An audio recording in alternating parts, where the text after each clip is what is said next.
What is going on, YouTubeverse? John Stanek from Johnny Radio here, bringing you another Top 5 on this glorious Top 5 Friday. And I'm so excited today to be taking a fan request. Someone asked me recently to do a Top 5 Def Leppard songs, and I started putting that list together, and then I realized, wait, my whole top 5 is from the same album. So in lieu of that, I decided I'm going to do my top 5 Hysteria songs from the album of 1987. Absolute classic, and has, just so happens, my favorite Def Leppard song. So let's get right into it at number 5.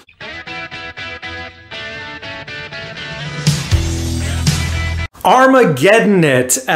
This is such a cool song. It has so many different parts to it, and some of them almost feel like on first listen that they don't fit together. Like the break that has the actual title of the song feels a little bit silly actually, but then when you get to the chorus, it is so soaring and poppy that give me all your lovin'. It's so awesome. And of course, the opening riff, that dun, dun, dun, dun, dun, dun, dun, dun, dun, dun, dun, which I think Phil Collins is playing. Could be Steve Clark, because I know they trade off a lot of parts. Rest in peace. But yeah, an absolute classic that, you know, on this amazing album that I think had like 8 hit singles on it. So this was hard to whittle down to top 5, but I think I did it. And now we're moving on to number 4.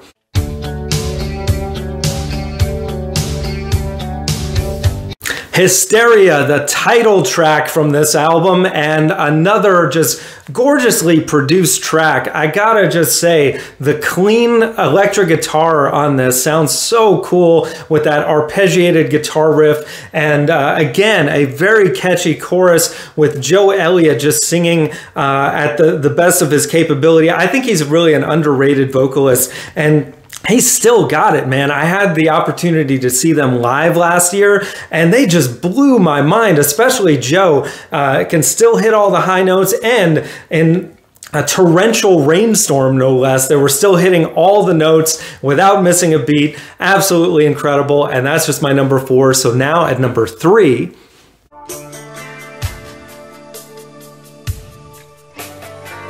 Love Bites, an absolute classic ballad. I would say this is Def Leppard's best ballad of all time, and really anything in my top 3 could interchangeably be my number 1 on a different day. I mean, this is such a well-constructed song. I love, again, the guitar, the way the arpeggio and the way it rings out on the verse, and then the pre-chorus is incredible, especially with those big harmonies when he says, "Making love to you might drive me crazy." And then, of course, the big Love Bites, and just those huge lead guitars filling in the empty spaces. Def Leppard just at the top of their game here, and that's just my number 3. So now at number 2...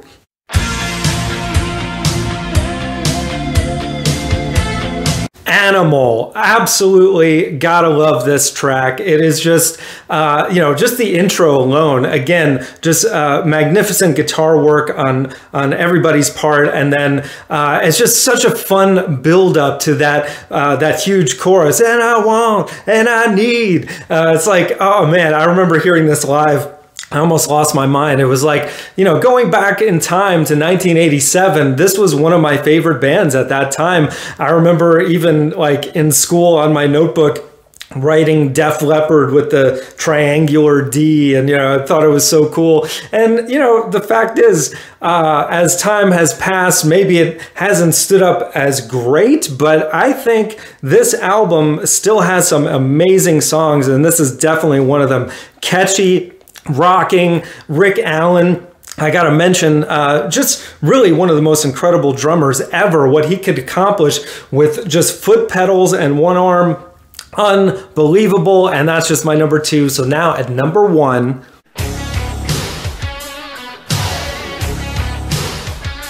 Pour Some Sugar on Me. Of course, it had to be this. I mean, I almost, as I said, put it in a different order for my top 3, but no one can deny the hook of this song. Just every part of this song, that guitar riff, that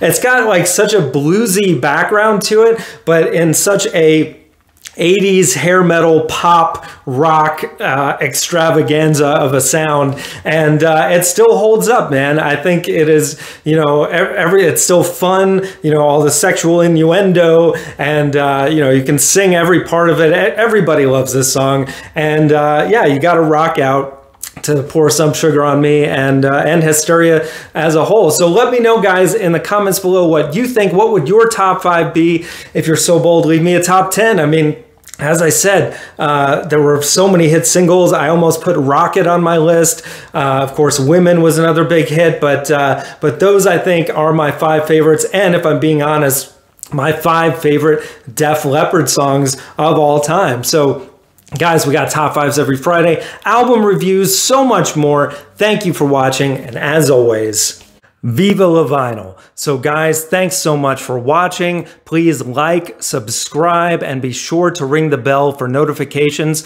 so you can always see great quality content like you're seeing on the screen right now.